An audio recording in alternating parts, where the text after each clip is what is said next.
Bonjour à tous, shalom et bienvenue sur la télévision du Machon Meir. Dans la société israélienne qui est toujours scrutée dans ses moindres détails par le monde entier, et ce depuis la nuit des temps, il y a ce débat récurrent concernant la manière dont nous devons agir contre les terroristes lorsqu'une attaque est commise. Avec nous, le Rav Uri Cherki, shalom. Shalom.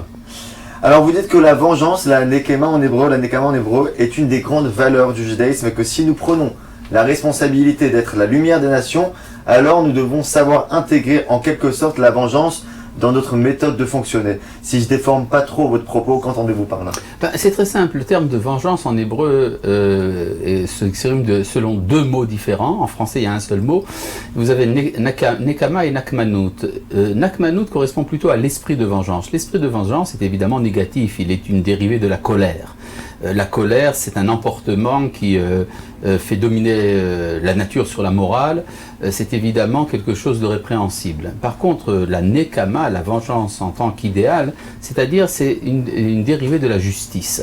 La justice consiste dans ce qu'on appelle la réciprocité.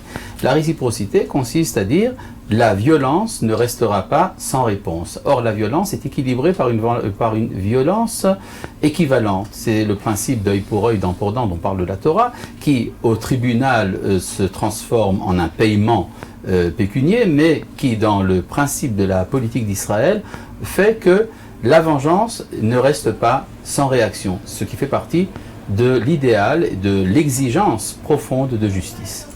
La vengeance, est-ce qu'elle prend une forme différente lorsqu'elle est personnelle ou bien collective? Évidemment, la vengeance personnelle doit être réfléchie, doit être parfois même annulée. Ça fait partie, si vous voulez, de ce qui est louable dans une personne noble, c'est justement de renoncer à la vengeance au niveau personnel. Mais à partir du moment où il s'agit par exemple d'une profanation du nom de Dieu, d'un renversement des valeurs morales, alors la vengeance devient une exigence. Celui qui refuse de la faire, en fait, compose avec le mal. Et composer avec le mal, même si c'est au nom d'un discours de grâce et de douceur, en fait, c'est une chute morale, une décadence morale. Qui est juge? Qui peut se permettre de... C'est tout simplement, tout simple, les juges sont les hommes.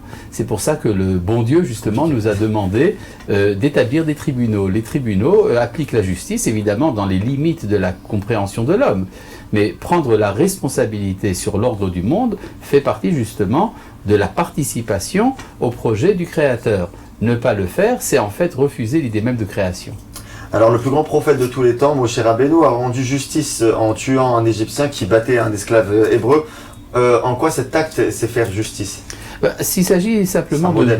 Oui, bon, ce qu'a fait Moshe, c'est tout simplement de sauver quelqu'un de son agresseur. C'est-à-dire l'hébreu qui était frappé par l'Égyptien risquait de mourir et Moshe l'a sauvé. C'est même pas vraiment de la justice, c'est plutôt ce qu'on appelle un sauvetage. Si vous voulez, Moshe a fait un acte qui est appelé Nekama à la fin de sa vie dans l'expédition punitive contre Midian. Il fallait faire ce qu'on appelle la vengeance de Dieu contre Midian. Intéressant de voir que dans le texte de la Torah, Dieu dit à Moshe de faire la vengeance des enfants d'Israël et Moshe dit aux enfants d'Israël de faire la vengeance de Dieu. C'est-à-dire personne ne veut que ce soit personnel. Ni le bon Dieu, ni les enfants d'Israël ne le font pour eux-mêmes, mais ils le font justement parce qu'il y a un idéal de justice et non pas un emportement personnel. Aujourd'hui, en 2016, nous avons des attaques terroristes. Alors, entre abattre sur le champ et donc ne pas lui laisser une occasion de se présenter devant un tribunal, est-ce que c'est une des solutions? Écoutez, nous sommes actuellement non pas face à de la violence de rue. Vous savez, vous avez des combats de rue. Quand vous avez un combat de rue, eh bien, vous devez faire attention à qui vous blessez, qui vous tuez. Et ça, vous êtes passible devant un tribunal si vous avez exagéré. Mais là, nous sommes actuellement dans un conflit armé. Un conflit armé, une guerre, a des règles différentes. Non pas parce que c'est la hargne qui nous emporte, mais tout simplement parce qu'il faut savoir comment est-ce qu'on lutte contre le terrorisme. Or, si un terroriste sait que lors d'un acte terroriste, il sait à l'avance que la politique des Israéliens, qu'il ne sortira pas vivant, il réfléchira peut-être un peu plus s'il va y aller ou pas. Étant donné qu'il n'a pas peur de la mort, est-ce que ça changerait quelque chose? Ça a tout à fait des conséquences. Il n'y a personne qui n'a pas peur de la mort. Tout le monde se dit peut-être qu'il va s'en sortir quand même. À moins que ce soit véritablement un suicide, ce qui n'est pas toujours le cas du terrorisme. On pourrait même dire que si sa famille sait qu'ils ne seront pas alimentés par une aide internationale, par l'autorité palestinienne, par la sécurité sociale israélienne, peut-être que ça les fera réfléchir un peu plus s'ils ne vont pas dénoncer leurs proches qui projettent de faire un attentat. Alors que pensez-vous particulièrement, Rav Uri Cherki, des journalistes, des politiques du monde qui accusent Israël d'avoir la gâchette facile, on va dire? Disons que c'est tout simplement une hypocrisie absolument énorme. Quand vous avez une nation qui est agressée dans les rues tous les jours par des actes sporadiques et incontrôlables, nous refuser le droit à la défense, c'est quelque chose d'absolument inouï. Imaginez par exemple que des attentats au couteau se fassent tous les jours en plein Paris ou dans les banlieues parisiennes et que la police ne réagisse pas ou condamne ceux qui auraient abattu les agresseurs. Vous vous rendrez compte ce que ça voudrait dire? L'opinion publique n'accepterait pas une chose pareille. La peine de mort, Rav Uri Cherki, a été appliquée 2 fois en Israël par le passé. La peine de mort doit-elle être établie? Si vous voulez, sur le plan de la morale absolue, évidemment, mais à mon avis, ce n'est pas la chose importante. C'est-à-dire appliquer la peine de mort. D'abord, même si c'est légiféré, ça ne sera certainement pas appliqué dans les faits.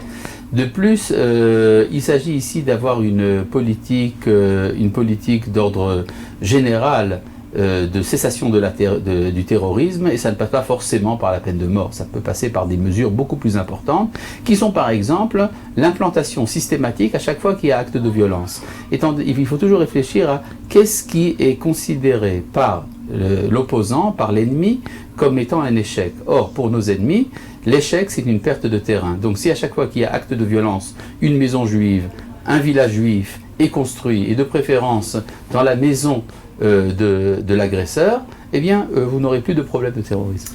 On a beaucoup reproché l'année dernière à la sécurité israélienne de ne pas avoir agi comme pour un terroriste arabe lorsqu'il y avait le défilé de la Gay Pride et qu'un homme est venu tuer avec un couteau et avait tué d'ailleurs son homme. Oui, c'est tout simplement une déficience policière. C'est un acte de négligence, comme il y en a parfois, et qui doit être sanctionné. C'est vraiment un événement tout à fait local et regrettable. Mais est-ce que le traitement, on va dire, avec des terroristes juifs doit être le même? C'est-à-dire, il n'y a pas de terroristes juifs, il s'agit simplement de violence. Si vous parlez de ce qui s'est passé lors de la Gay Pride. Maintenant, si il y a une prise en main de la justice par des individus, alors c'est tout à fait sanctionnable au regard de la loi. Il s'agit simplement d'un acte de violence. Ce n'est pas une guerre qui est engagée entre nous et ce que vous appelez des terroristes juifs. Un des sujets dont on parle le plus ces derniers temps, c'est, on va reprendre pour finir, l'exemple de ce jeune soldat qui avait abattu un terroriste à terre à Hebron il y a quelques mois. Comment rééquilibrer une vraie justice dans ce cas? C'est tout simple.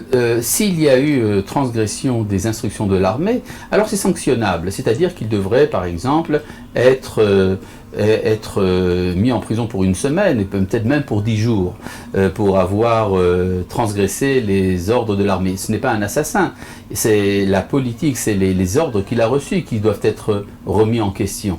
Mais étant donné que ces ordres ont été donnés, il y a ce qu'on appelle la discipline militaire qui impose une certaine retenue. Maintenant, de là à considérer son acte comme étant criminel, c'est certainement une erreur, une déficience morale. Et c'est donner du pain à manger à nos détracteurs. C'est vous qui le dites. Voilà. Merci beaucoup, Rav Uri Cherki, pour ces explications. On se retrouve toujours sur la télévision du Machon Meir pour des prochaines émissions. Continuez de nous suivre, de commenter. À très bientôt. Excellente journée à vous.